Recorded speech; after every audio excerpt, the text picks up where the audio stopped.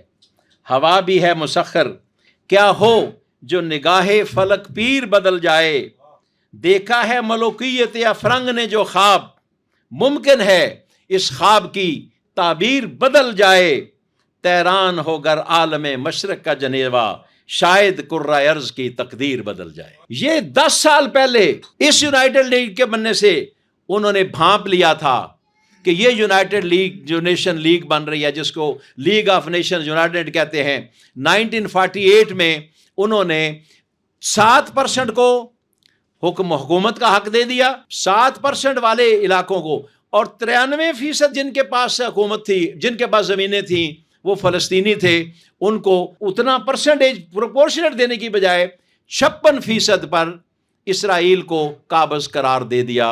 اور پھر اس کے بعد کیا ہوا آپ تھوڑا سارے جانتے ہیں، اب تھوڑا سا آگے چلتے ہیں۔ حضور اکرم صلی اللہ علیہ وسلم اس کائنات کے سب سے بڑے فقیہ، سب سے بڑے ویژنری لیڈر، سب سے بڑے فوجی جرنیل، سب سے بڑے اکانومسٹ، سب سے بڑے منصوبہ بندی کرنے والے، انہوں نے 3-4 باتوں کی نشاندہی کی، وہ آج پہلے نشاندہی کر لیتے ہیں، پھر ان کا علاج بھی بتا دیتے ہیں۔ آپ صلی اللہ علیہ وسلم نے ایک صحابی کو بلایا اور بلا کر یہ کہا، ایسے آپ نے انگلیوں میں انگلیاں ڈالی، تو انہوں نے کہا آقا آپ مجھے کیا فرمانا چاہ رہے ہیں؟ تو فرمانے لگے کہ ایک وقت آئے گا کہ تم یہود کے ساتھ ایسے ہو جاؤ گے جیسے میں نے انگلیاں ڈالی ہوئی۔ تو انہوں نے کہا آقا یہ ممکن ہے؟ تو آپ نے فرمایا کہ اس وقت میں اگر کوئی بندہ اللہ اور میرے پیارے دین پر رہا تو اس کا 10% بھی، 10واں حصہ بھی اس کے دین کا اور اس کی محنت کا اللہ کے ہاں 100% گنا جائے گا، اور ان کو 100 بدر و حنین کے شہداء کے برابر ثواب ملے گا، 100۔ اب آپ دیکھیں دوسری حدیث میرے آقا نے فرمائی کہ تم من تشبہ بقوم فہو منہ، کہ جس قوم کی کوئی شباہت اختیار کرے گا، میں ڈکلیئر کر رہا ہوں کہ وہ انہی میں سے ہوگا، اب اس کے بعد کیا ہوا؟ یہ باتیں ساری یہود ایک پورے کا پورا تھنک ٹینک ہے، ایک پورا ان کا نظام ہے، اور اس نظام میں وہ ساری حضور اکرم صلی اللہ علیہ وسلم اور قرآن پاک کی باتوں کا تجزیہ کر کے ان کا توڑ نکال رہے ہیں۔ اب آپ بتاؤ کہ شارٹس مسلمانوں کا لباس ہے، ٹائٹس مسلمانوں کا لباس ہے، اب انہوں نے شارٹس اور ٹائٹس جو دیے، تو اب ایمان سے بتاؤ کہ لاہور میں کتنے فیصد بچیاں کالجوں یونیورسٹیوں کی وہ اپنے لباس میں ہیں؟ اگلی بات، یہ جو حجامت کرانا ہے، حضرت امام ابو حنیفہ رحمۃ اللہ علیہ انہیں خوبصورت ایک فقرہ کہہ دیا، اور اس سے ساری بات سمجھ میں آ گئی۔ فرمانے لگے کہ میں جب مکہ شریف میں حج کے لیے گیا تو مجھے ایک حجام نے حلق کے مسائل سکھا دیے، حجامت کیسے کرانی ہے، کہاں سے شروع کرنا ہے۔ میرے آقا حضور اکرم صلی اللہ علیہ وسلم نے ایک ایک چیز بتا دی ہے۔ کتنا خوبصورت انہوں نے بات کہی کہ میرے آقا نے دین مکمل کر دیا، کوئی پہلو نہیں چھوڑا۔ اب ہم جو بیٹھے ہیں، خالد صاحب بھی اور میں بھی اور آپ بھی سارے اس بات کا اتفاق کریں گے کہ ہماری ماں نے اپنی گود میں کلمے کے بعد ہمیں ایک بول سکھایا، آمنت باللہ و ملائکتہ و کتبہ و رسلہ والیوم الآخر والقدر خیرہ وشرہ من اللہ تعالی والبعث بعد الموت۔ ایمان کی صفتیں ہر ماں نے، ابھی بچہ چلنا نہیں شروع ہوتا تو اپنے بچوں کو وہ سکھا دیتی۔ اب یہ ہم نے بچپن میں سیکھا، اور اس کے بعد کیا ہوا کہ ہم سارے رسولوں کو مانتے ہیں، سارے مذاہب کو مانتے ہیں، ہم عیسیٰ علیہ السلام کو بھی مانتے ہیں، موسیٰ علیہ السلام کو بھی مانتے ہیں، ہم آدم علیہ السلام سے لے کر سارے انبیاء کو مانتے ہیں۔ اس لیے ہمارا اختلاف تو کسی سے نہیں، بات صرف اتنی ہے کہ اللہ نے جو کہا وہی ہوگا۔ اب میں دو باتیں کہتا ہوں، یہ پہلے میں نے چھوٹا سا تعارف کرایا، لکھا ہوا میرے پاس کچھ 40 صفحے ہیں، لیکن میرے کان میں انہوں نے کہا کہ 35-40 منٹ میں بات ختم کرنی ہے، تو میں 40 صفحے اوور لک کر کے اگلی بات پہ آ رہا ہوں۔ وہ یہ ہے کہ حضور صلی اللہ علیہ وسلم نے ایک بات فرمائی، وہ آپ غور سے سن لیں، لیکن چونکہ ہماری عادت یہ بن گئی ہے کہ جو بات ہمیں پسند نہ آئے یا جس بات سے ہماری زندگی بدلنے کا اندیشہ ہو کہ ہمیں کچھ نہ کچھ کرنا پڑے گا، اس کے لیے ہم بہانے ڈھونڈ لیتے ہیں کہ کوئی پتلی گلی ملے اور ہم کہیں کہ نہیں جی نہیں، حدیث یوں نہیں یوں نہیں یوں نہیں یوں نہیں۔ اب ایک بات پکی سن لو، ایمان کیا ہے؟ ایمان یہ ہے کہ اللہ کو سچا ماننا۔ وَمَنْ أَصْدَقُ مِنَ اللَّهِ قِيلًا، بتاؤ، سورہ مائدہ میں اللہ پوچھ رہے ہیں، بتاؤ کہ اللہ سے زیادہ سچا ہو سکتا ہے؟ بولو، نہیں ہو سکتا۔ پھر اللہ نے کہا وَمَنْ أَصْدَقُ مِنَ اللَّهِ حَدِيثًا، بتاؤ اللہ سے زیادہ کسی کی بات آگے سنانے والی سچی ہو سکتی ہے؟ اور اللہ نے خود کیا کہہ دیا؟ خود کہہ دیا کہ 7 زمین میری، 7 آسمان میرے، 1.25 لاکھ نبی میرے، لیکن میرے پورے خزانے میں بھی حضور اکرم صلی اللہ علیہ وسلم سے زیادہ سچا کوئی نہیں۔ صادق الوعد الامین، کہ میرا مصطفیٰ کریم ساری کائنات میں سچا ہے۔ اب میرے سچے نبی نے سچے اللہ کے حکم پر ایک بات کہی، اور وہ بات سن لو، اور سننے کے بعد اس کو اختلاف نہیں کرنا، اس لیے کہ ایمان کا تقاضا ہے کہ ہمیں بات سمجھ آئے یا نہ آئے، سچی بات میرے مصطفیٰ کریم کی ہے۔ جو میرے آقا نے فرمایا وہی حق ہے اور سچ ہے، اور جو میرے اللہ نے فرمایا وہی حق اور سچ ہے۔ اب میں سنن ابی داؤد کی حدیث، آپ نے فرمایا کہ جس سرزمین پر کوئی گناہ کیا جائے تو جب لوگ وہاں موجود ہوں اور وہ اس گناہ کو مٹا نہ سکتے بھی ہوں، لیکن اس گناہ سے ناراض تو ہوں کہ یہ کیوں ہو رہا ہے، تو جو لوگ وہاں موجود نہیں ہیں تو ان دونوں سے باز پرس نہیں ہوگی کہ وہ جتنا کر سکتے تھے اتنا تو کیا، لیکن جب کوئی گناہ کسی زمین کے خطے پر ہو اور وہ لوگ اس گناہ کے ناراض بھی نہ ہوں، تو میرے آقا نے سنن ابی داؤد کی حدیث پاک ہے، حضرت ابن عمیر رضی اللہ تعالیٰ عنہ ان کی روایت ہے، فرمایا کہ وہ لوگ کہ جو دوسرے خطہ زمین پر ہیں لیکن اس گناہ کے بارے میں ان کے دل پر نہ بوجھ آیا، نہ ماتھے پر شکن آئی، اور نہ دل کے اندر ان کے یہ آیا کہ یہ غلط بات ہو رہی ہے، تو وہ لوگ گناہ میں برابر کے شریک ہیں۔ ایمان سے بتاؤ کہ جس باپ کی ماں کی بیٹی رات کو گھر نہ آئے، نیند آتی ہے؟ ماں یا باپ سو جاتے ہیں، اور جب ان کو یہ اطلاع مل جائے کہ فلاں جگہ پر تمہاری بیٹی، اس کی ٹانگیں ٹوٹی پڑی ہیں، فلاں جگہ پر تمہارے بیٹے کی ٹانگیں ٹوٹی پڑی ہیں، آرام آئے گا؟ کل جسد الواحدہ، امت مسلمہ ساری ایسے ہے۔ تو ایمان سے بتاؤ کہ جس وقت میں ان فلسطینیوں کو، ان بچیوں کو اٹھا کے ہندو اسرائیلی لے جا رہے تھے، کتنی مائیں ہیں جنہوں نے کم سے کم آنسو ہی بہائے ہوں گے کہ یا رسول اللہ، میں وہاں نہیں جا سکتی، میں وہاں نہیں جا سکا، لیکن میں اور کچھ نہیں کر سکی، کچھ نہیں کر سکا، کم سے کم میرے آنسو ہیں، میں بے بس ہوں نا، میرا اللہ تو بے بس نہیں۔ تو یا اللہ، غیب کے خزانے سے ان بیٹیوں کی، ان بچوں کی عزت کی، عصمت کی، جان کی حفاظت فرما۔ کتنے لوگ ہیں جو پریشان ہوئے؟ تو اب بات یہ ہے، اللہ تعالیٰ خالد محمود صاحب آپ کی زندگی صحت میں برکت دے، اور اللہ تعالیٰ آپ کے ان جذبات کو بھی قائم و دائم رکھے، امت مسلمہ کو اس سے فائدہ ہو۔ اب میں اگلی اگر بات کہوں، ناراض نہ ہونا، ادھر دیکھیں تو بڑے جامعات ہیں، ادھر دیکھیں تو بڑے جامعات ہیں، ادھر دیکھیں تو بڑے جامعات ہیں۔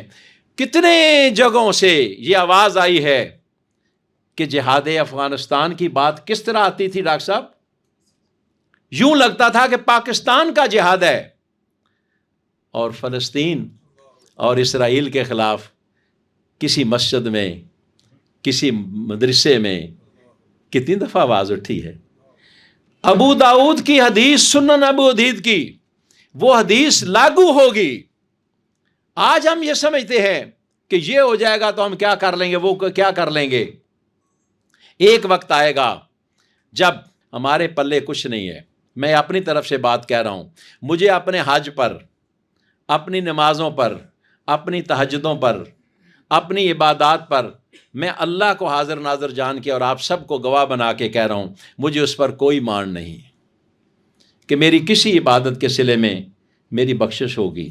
لیکن ایک مان ہے مجھے، اور وہ مان یہ ہے کہ میں حضور صلی اللہ علیہ وسلم کا امتی ہوں۔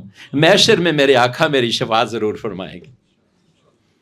اب میں آپ سے ایک سوال، جس کے لیے میں نے کہا تھا خالد محمود صاحب سے کہ میں یہ بات ضرور عرض کروں گا، کس منہ سے جائیں گے آقا کے پاس کہ یا رسول اللہ آپ نے کہا تھا یہودیوں کی مشابہت نہیں کرنی، اور آپ نے فرمایا سنو محرم کا روزہ۔ ایک صحابی نے پوچھا آقا محرم کا روزہ، فرمایا یہودی ایک روزہ رکھتے ہیں، اور اگر میں اگلے سال تک زندہ رہا تو ہم 2 رکھیں گے، کیونکہ روزے میں بھی ہم ان کی مشابہت نہیں کرنا چاہتے، اور ان کے لباس میں، ان کے ہیئر کٹ میں، ان کے انداز زندگی میں ان کی مشابہت کریں، اور پھر شفاعت مانگے حضور صلی اللہ علیہ وسلم سے۔ یہ آج کی تقریب صرف اس لیے ہے کہ کچھ نہ کچھ اپنے آپ کو ہم بدلیں، اٹھیں۔ کچھ نہیں کر سکتے۔ ہم نے یہاں حدیث لگا کے رکھی سال پورا، جب خالد محمود صاحب کو اللہ جزا دے، پورا سال لگی رہی کہ اگر ایک عورت نے پوچھا آقا میں فلسطین کے جہاد میں جانا چاہتی ہوں، جا نہیں سکتی، فرمایا کہ اتنا بھی نہیں کر سکتی کہ وہاں کی مشلوں میں ڈالنے کے لیے تیل ہی بھیج دو، کچھ بھیج دو۔ اب کہاں وہ بات، اور کہاں وہ اعلان کر رہے ہیں کہ ہم مدینہ طیبہ میں خیبر تک کی ساری زمین واگزار کرائیں گے۔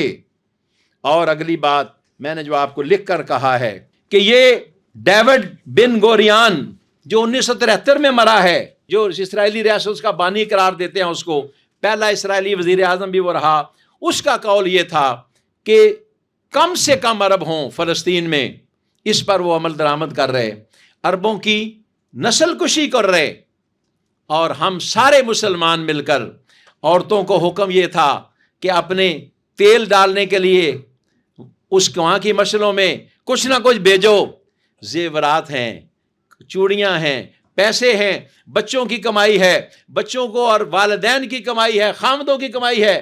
کتنے لوگوں نے پاکستان سے اسرائیل کے خلاف آواز اٹھائی اور اپنی کنٹریبیوشن کی، اور اب درخواست یہ ہے کہ وہ یہ کہہ رہے ہیں الال اعلان، اور یہ میں نے کہا رچرڈ ڈیونسن جس کا میں نے نام لیا، جب وہ مرا ہے تو اس کے کاغذات میں یہ بات نکلی کہ گریٹر اسرائیل، اور اس گریٹر اسرائیل نے جو حدود مقرر کی ہیں میں صرف آپ کو پڑھ کے سنا دیتا ہوں، اور حدود انہوں نے مقرر یہ کی ہیں۔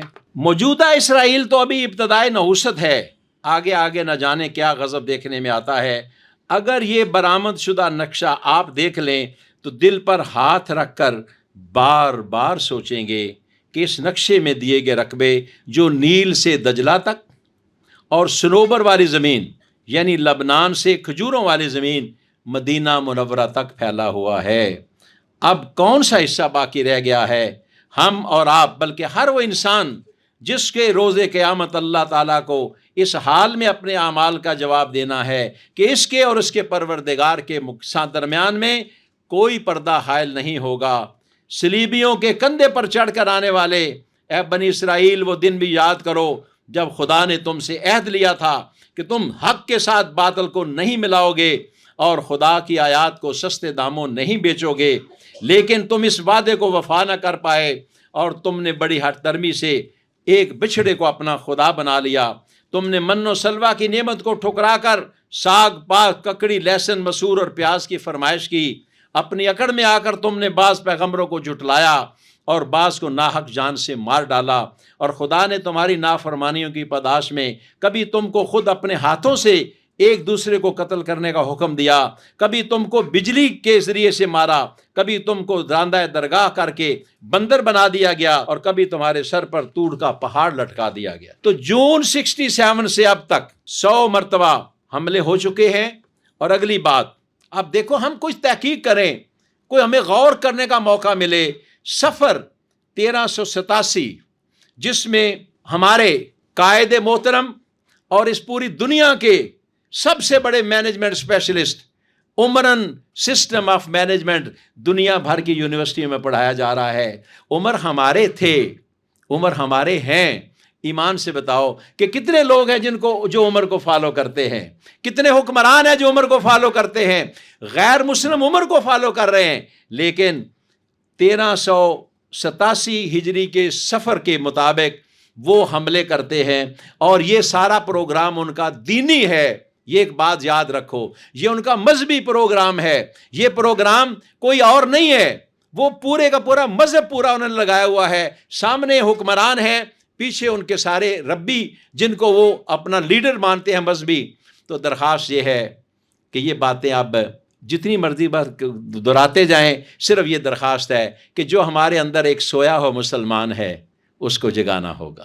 ہمارے اندر جو ایک غیرت اسلامی ہے، اگر ہمارے جیسے جلندری صاحب نے فرما دیا کہ ہم کیا کر سکتے ہیں، جو کرنا ہے شیر نے کرنا ہے، لیکن آج سن لو ایک بات سچی کس کی ہے؟ زور سے بولو، اللہ کی۔ ومن نصدق من اللہ قیلا، سب سے سچی بات میرے اللہ کی ہے۔ اور اللہ نے کیا کہہ دیا؟ صادق الوعد الامین، جو سچی بات ہے وہ میرے مصطفیٰ کریم کی ہے۔ مصطفیٰ کریم کی ایک حدیث سن لو اور اللہ کا ایک فرمان سن لو، اس کے ساتھ ہی بات ختم کرتے ہیں۔ حدیث کیا ہے؟ فرمایا کہ وہ وقت آئے گا کہ جس وقت میں پتھر اور درخت وہ بھی ان کو قتل کرانے کے لیے گواہ بن جائیں گے۔ یہ سارے کے سارے یہودی ایک ایک کر کے ختم ہو جائیں گے، اور اس درخت کا نام جو ان کو بچائے گا اس کا نام ہے غرقد۔ ایک درخت کا نام ہے، صرف وہ ایک درخت ہے جو ان یہود کو پناہ دے گا۔ اس لیے حیران کن بات یہ ہے کہ آج ہم مسلمان سامنے بیٹھے ہیں، سارے بیٹھے ہیں۔ میں کسی کے ایمان پر طنز نہیں کر رہا، لیکن میں مقابلتاً کہہ رہا ہوں کہ ہمیں اتنا یقین کیا ہے جتنا یہودیوں کا ہے کہ انہوں نے پورے کے پورے اسرائیل میں درخت غرقد کا لگایا ہے۔ غرقد کے درخت کے پیچھے جب یہودی چھپے گا اس کا بارے میں نہیں اطلاع ہوگی، باقی ہر درخت پکارے گا کہ میرے پیچھے ایک یہودی ہے اس کو قتل کرو، ایک پتھر پکارے گا میرے پیچھے یہودی ہے اس کو قتل کرو۔ تو میں ایک بات کہنا چاہتا ہوں، میری بات غلط ہو سکتی ہے، خطیب شہر کی بات غلط ہو سکتی ہے، مفتی اعظم پاکستان کی بات غلط ہو سکتی ہے، مفتی اعظم فلسطین کی بات غلط ہو سکتی ہے، مفتی اعظم سعودیہ کی بات غلط ہو سکتی ہے۔ میں اگر کہنا چاہوں تو کہتا ہوں پوری کائنات تو غلط ہو سکتی ہے، لیکن میرے کملی والے کی بات غلط نہیں ہو سکتی۔ آپ صلی اللہ علیہ وسلم کا فرمان حق ہے اور سچ ہے۔ آپ نے اپنے ان ساتھیوں کو جو اس وقت سامنے بیٹھے تھے، اور یہ درمیان میں سارا آپ کی آنکھوں کے سامنے تھا جو ہم دیکھ رہے ہیں، فرمایا کہ ایک ایک یہودی کو چن چن کر قتل کیا جائے گا، اور ان کی پہاڑ اور درخت یہ گواہیاں دیں گے کہ یہ پیچھے یہودی چھپا ہے، اور وہ بھی قتل کر دیے جائیں گے سوائے غرقد کے درخت کے۔ ہمیں یہ یقین کیوں نہیں آ رہا؟ اور ہم یہ سوچتے ہیں کہ نہیں جی نہیں، یہود چھا گئے، وہ امریکہ چھا گیا، فلاں چھا گیا۔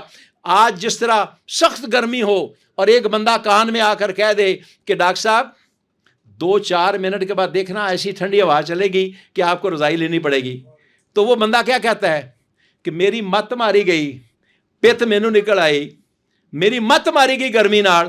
تے ویکھو رہے ڈاکٹر صاحب یہ کی گلاں کردا ہے۔ لیکن تھوڑی ہی دیر بعد جب بارش آتی ہے، ٹھنڈی ہوا چلتی ہے، تو پھر یہ بندہ شرمندہ ہوتا ہے کہ کاش میں پہلے مان گیا ہوتا۔ تو میں درخواست کرتا ہوں کہ جو سچی بات ہے وہ اللہ کی ہے، اللہ کے رسول کی ہے، اور وہ حق ہو کر رہے گا۔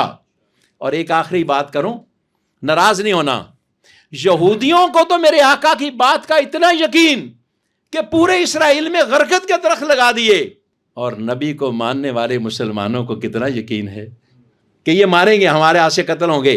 ہم یرکے پھر رہے ہیں، اس لیے اٹھو، ہمت کرو، میرے اللہ کریم کا کرم ہوگا اللہ سچا، اللہ کا رسول سچا، اور وہی ہوگا اس کائنات میں جو میرا اللہ چاہے گا، اور وہی ہوگا جو میرے آقا نے فرمایا ہے انشاءاللہ۔ زور سے کہو۔ اب ایک کام کرنے کا کیا ہے؟ کرنے کا یہ ہے کہ روزے تک میں، روزہ ابھی محرم ہے نا، جمعرات جمعہ 2 دن ہے محرم کے، تو روزہ رکھنا ہے نا، بہت سارے لوگ رکھیں گے۔ تو حضور صلی اللہ علیہ وسلم فرمایا کہ میں اتنا بھی نہیں پسند کرتا کہ تم یہود کی مشابہت روزے میں بھی کرو، عبادات میں بھی کرو، ہے نا۔ روزہ بھی اگر رکھنا ہے تو 2 رکھو گے، ایک نہیں قبول، کیونکہ ایک رکھو گے تو یہود سے مشابہت ہو جائے گی۔ جب روزے اور عبادات میں یہود کی مشابہت میرے آقا کو گوارا نہیں، تو بتاؤ کہ معاملات میں یہود کی مشابہت گوارا کریں گے؟ لباس میں کریں گے، خوراک میں کریں گے؟ تو ایک کام جو ہم کر سکتے ہیں جلندری صاحب، جو ہم کر سکتے ہیں وہ یہ ہے کہ اپنی بچیوں کو یہود والا لباس تو پہنانے سے روک لیں۔ میری بیٹی میرے گھر سے نکل رہی ہے تو میں اس کو یہودی والا لباس پہنا کے باہر جانے کی اجازت دے رہا ہوں تو نکل رہی ہے نا۔ یہ تو آسان ہے نا، یہ کیا مشکل ہے؟ اگر ہم اسرائیل کے یہودیوں کو آج جا کر وہاں نہیں مار سکتے تو کم سے کم ان کی مشابہت تو روک سکتے ہیں، ایک بات۔ اور دوسری یہ ہے کہ تقریباً 100، اور میں دیکھ رہا ہوں شکلیں مجھے نظر آ رہی ہیں، اور یہ اسٹیج والوں کی نظر آ رہی ہیں، یا بھی ہمارے ساتھ بیٹھے ہیں لوگ۔ سر یہ پہلی صف میں پہلے بندے، یہ کم از کم 10,000 کے برابر ایک بندہ ہے۔ اب ایک شخص 10,000 سے زیادہ کا آدمی ہے۔ خالد محمود صاحب یہ استاد ہیں کن کے؟ حکمرانوں کے استاد ہیں۔ ایک ڈپٹی کمشنر ہوتا ہے ضلع میں، یا ہوتی ہے، اب پہلے تو سر ڈپٹی کمشنر ہوتا تھا نا، اب ڈپٹی کمشنر ہوتی ہے، ٹھیک ہے جی، اب وہ بھی ان کے شاگرد ہیں۔ تو درخواست یہ ہے کہ کم سے کم آج ہم اتنا عزم کریں، یہ جو ان کے دل کے اندر لگی ہوئی آگ ہے اس کو بجھانے کے لیے ایک تو ارادہ کریں کہ انشاءاللہ جو ہم کر سکتے ہیں وہ ہم ضرور کریں گے۔ 2 کام ہم کر سکتے ہیں۔ گھروں سے نکلنے والی بیٹیاں، کہ جو یونیورسٹیوں میں لڑکیاں ہیں، ان کا لباس اللہ کے پیارے نبی سیدۃ النساء فاطمہ الزہرا جیسا نہیں ہے۔ ان کے لباس کو، اس کے لباس کو خاتون جنت جیسا بنایا جا سکتا ہے، اس میں کوئی رکاوٹ نہیں اور اس کی کوئی مجبوری نہیں۔ اگر وہ بچی ٹائٹس پہن کر جائے گی تو وہ گولڈ میڈلسٹ نہیں بنے گی اور وہ بہت زیادہ اونچا نہیں جائے گی، اور اگر اس نے شلوار قمیض ڈھیلا ڈالا پہنا تو وہ فیل نہیں ہو جائے گی۔ تو کم سے کم جو ہم کر سکتے ہیں۔ اور دوسری بات وہ یہ ہے کہ میں کچھ نہیں، میرا کچھ نہیں، لیکن میرا اللہ سب کچھ ہے، میرے اللہ کا سب کچھ ہے۔ تو ایک کام آج سے کہ ایک آنسو صدقے قربان جاؤ۔ انہی یہود نے مدینہ میں کہا، اور یہ آج کا میرا آخری فکرہ ہے اور یہ ساتھ لے کر جانا، کہا کہ اب بتاؤ، یہودیوں نے صحابہ سے کہا کہ اب تمہارا نبی، اب ہم تمہیں دیکھ لیں گے، نہ تمہاری دعا قبول ہوگی اور نہ نبی تمہارے اندر ہوگا۔ تو میں صدقے قربان جاؤں کہ نہ میرا اللہ بھی ہمیشہ ہے، میرا مصطفیٰ بھی ہمیشہ ہے، جہاں جہاں میرے اللہ کی خدائی ہے وہیں میرے آقا کی مصطفیٰ ہے۔ اللہ نے جبریل کو بھیجا کہ جاؤ، جا کر اعلان کر کے آؤ، من یجیب المضطر اذا دعاہ ویکشف السوء، ان کو سب کو اعلان کر کے بتا دو کہ کیا یہ ممکن ہے کہ یہ بات آج ان مسلمانوں کی دعا کی قبولیت والی بند ہو جائے گی؟ کہا نہیں، اعلان کر دو کہ میرے بعد بھی من یجیب المضطر اذا دعاہ، کہ کیا یہ ممکن ہے کہ میرے محبوب آپ کے امتی آنسو گرائیں اور دعا کریں اور میں قبول نہ کروں؟ ممکن ہے۔ اور میں آپ کو ٹانٹ نہیں کر رہا، لیکن ہر رکشے کے پیچھے اس آیت کی تفسیر لکھی ہوئی ہے، شاید آپ نے پڑھا ہو، ماں کی دعا، یہ اس کی تفسیر ہے۔ ماں ایک واحد ذات ہوتی ہے کہ جو اپنی ساری اولاد کے لیے یکساں آنسو بہاتی ہے۔ اس کے لیے ضروری نہیں کہ بیٹا 20 گریڈ کا ہے، چانسلر ہے، وائس چانسلر ہے یونیورسٹی کا، تو ماں آنسو بہائے، اور بیٹا چپڑاسی ہے تو نہ بہائے۔ ماں کی دعا، آگے بولو، جنت کی ہوا۔ اور آخری فکرہ آج کا سن لو، میں صدقے قربان جاؤں میرے آقا پر۔ میرے آقا کو پتا تھا کہ میرے امتی تجارت کے لیے آنسو بہانے والے ہوں گے، نوکری میں پروموشن کے لیے بہانے والے ہوں گے، مقدمات جیتنے کے لیے آنسو بہانے والے ہوں گے، لیکن اللہ کے سامنے آنسو گرانے والے نہیں ہوں گے۔ میرے آقا نے گنجائش کر دی، کہا میرے امتیوں سنو، اگر تمہاری آنکھ سے آنسو نکل آیا اور آنسو کا سائز مکھی کے سر کے برابر ہوا، میں خشک ہونے سے پہلے تمہاری دعاؤں کی بخشش کا اعلان کر دوں۔ تو دو باتیں ہیں، ایک اپنی اولادوں کو اللہ کے پیارے نبی صلی اللہ علیہ وسلم کی تعلیمات سکھاؤ۔ گھروں میں قرآن پڑھے ہیں، قرآن پڑھیں گے تو وہ ضربت علیہم الذلہ والمسکنہ، تو ان کو پتہ چلے گا کہ یہودیوں کو اللہ نے کہا میں ان پر لعنت ڈالتا ہوں، اور ان کے اوپر مسکنت، یہ غربت، یہ بھیک مانگتے ہوئے نظر آئیں گے۔ یہ جو آج دنیا بھر کے مامے بنے ہوئے ہیں کہ ادھر بھی پیسے دے رہے ہیں ادھر بھی دے رہے ہیں، ان کو اللہ نے کہہ دیا کہ ان کے اوپر مسکنت آئے گی، اور یہ مسکین بن کے سوالی بن کے پھریں گے اور یہ ذلیل ہوں گے، یہ اللہ نے کہہ دیا۔ اور اللہ کے نبی نے کہا کہ ان کو جگہ نہیں ملے گی چھپنے کی۔ اللہ بھی سچا، اللہ کا قرآن بھی سچا، میرے نبی کا فرمان بھی سچا۔ انشاءاللہ اللہ سے دعا کرتے ہیں کہ یا اللہ ہماری زندگی میں وہ دن آ جائیں، ہم بھی جب محشر میں حضور کے سامنے جائیں تو ہم کہیں کہ آقا ہم آپ کے فرمان کو اپنی آنکھوں سے دیکھ کر آئے ہیں، آپ بھی سچے ہیں، آپ کا اللہ بھی سچا ہے۔ اس لیے میری درخواست ہے کہ کم سے کم اب خالد محمود صاحب کی اجازت سے آپ سے درخواست کرنے لگا ہوں کہ اپنے دل میں بیٹھے بیٹھے اعلان کرو کہ آج سے ٹمارو نیور کمز، کل کبھی نہیں آئے گی، آج سے میرے اللہ کے دربار میں آنسو گرانے کے لیے کون کون تیار ہے؟ اس پر تو کچھ نہیں لگتا۔ اور اگلی سنو، ام من یجیب المضطر اذا دعاہ یکشف السوء، میرے اللہ نے اعلان کر دیا کہ یہ ممکن ہی نہیں کہ میرا امتی آنسو گرا کر، آپ کا امتی آنسو گرا کر میرے سامنے سوال کرے، میں قبول نہ کروں اور اس کی ساری تکلیفیں دور نہ کر دوں۔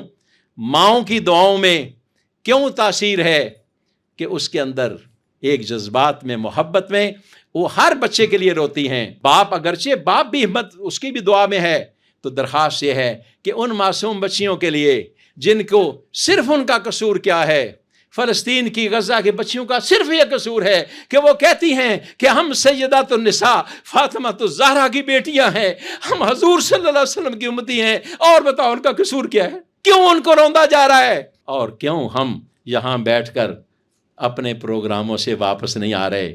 تو درخواست ہے کہ اللہ کو اور اللہ کے نبی کو راضی کر لو، اور اللہ کے نبی کو مان لو۔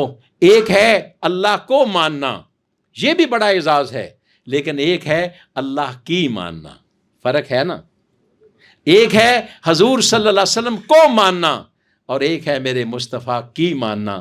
اللہ ہم سب کو ساری توفیق عطا فرمائے۔